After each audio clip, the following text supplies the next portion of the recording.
So when I go to pick a restaurant, I'm kind of looking for that whole experience, unless it's just utilitarian and it's like, I got to eat lunch. Yeah. So that leads me to the restaurant question, which is, when I go to pick a restaurant, I'm like, okay, I type in code words like farm to table or organic, trying to find my way into, do they value what I value? Are there certain things as a restaurant owner that you say, hey, you want to look for these things to know you're in love, you're in a caring environment?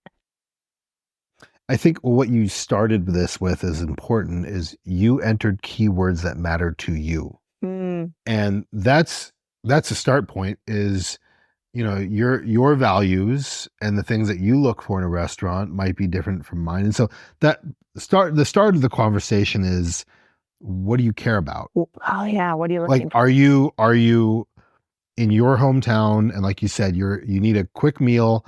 You don't want a fast food burger. That doesn't meet your value of eating a certain way, or, maybe you don't want the mystery meat of, I don't know where this came from. Right. So I'm looking for something that meets my health goals and so then we go that direction.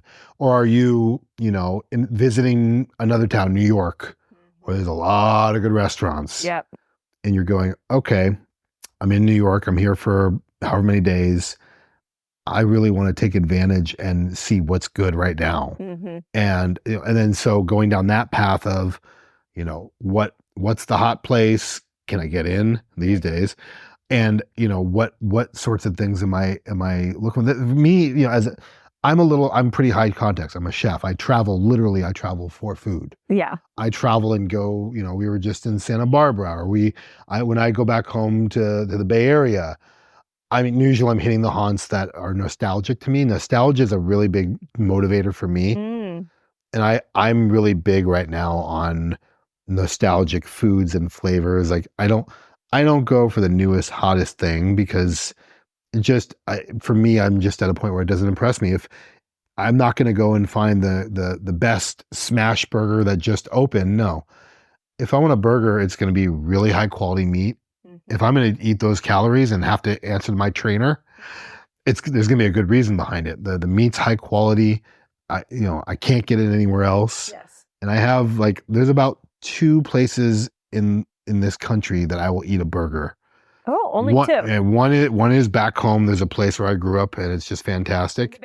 And I'm totally gatekeeping it. Because they are busy enough as is. Tell me off camera. Oh yeah, they're like, my grandparents' parents went there. My grandparents went there. My parents went there. Amazing. It's legacy. Amazing. And then the other one, I have a good friend who's a butcher and a chef, and he's a total savant. Anytime he's making a burger, I'm eating a burger. I don't care where it is.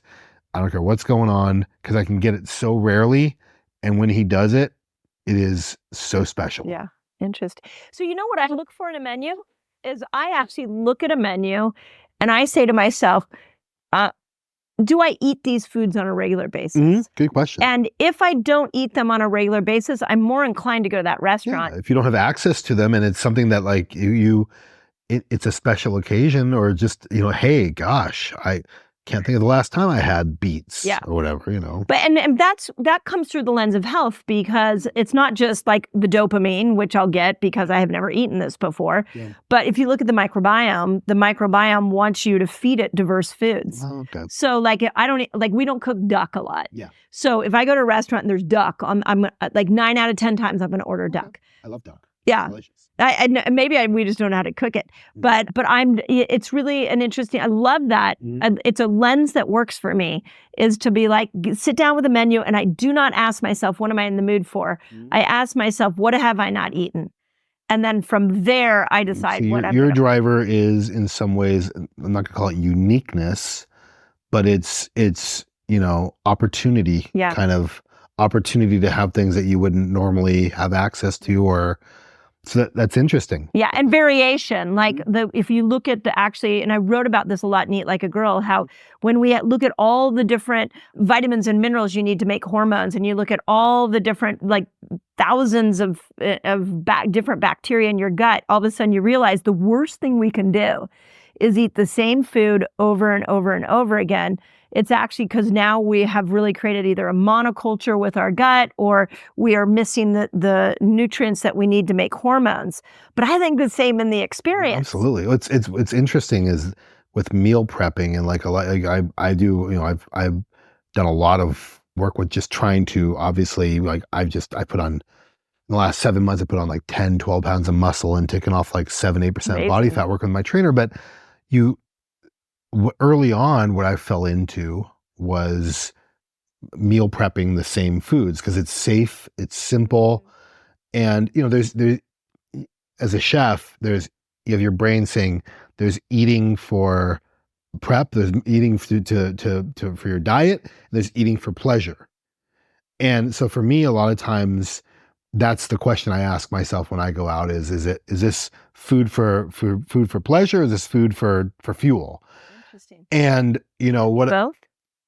Well, that is the interesting thing. And I swear I'm not just tooting the horn of this book and the recipes and what we've done.